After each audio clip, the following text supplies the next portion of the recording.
Putin gives Trump just enough to claim progress on Ukraine peace.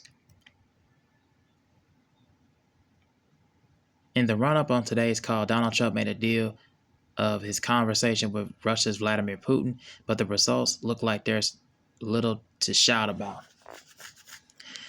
The Russian president began as the U.S. leader just enough to claim that he made progress towards peace in Ukraine without making it look like he was played by the Kremlin.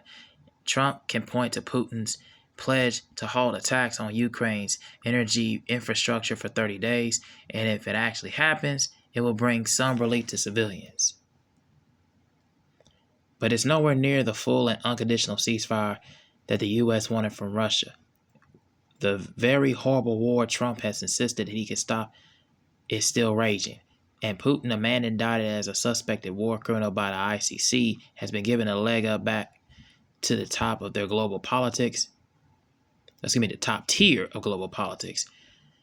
Russia's state media report that the two presidents' phone call lasted more than 2 hours. The Kremlin readout is an account of a call that is also long as 500 words and presents the conversation as chatty.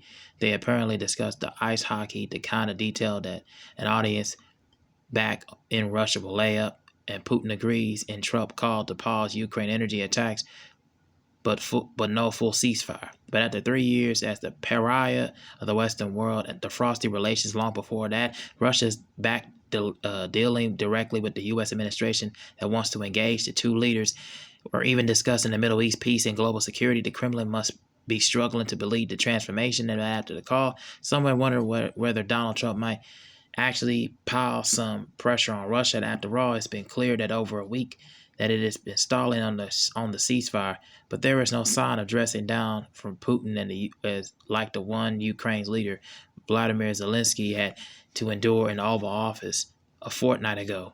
In both countries, accounts suggest nothing has changed. Russia repeats that it wants peace, but instead of grounding its drones and silencing its guns, it's quibbling over how a still non-existent ceasefire might be monitored.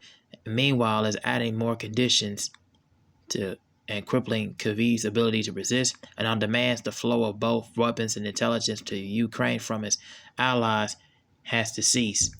And there's also a point to call as more proof that Russia has no interest in ending this invasion, but we're talking will bring Ukraine minimal relief from its suffering. And for the U.S. diplomacy, it has to be disappointing, but for the Kremlin, it will feel like a pretty decent day, kind of unimaginable before Donald Trump returned to the White House.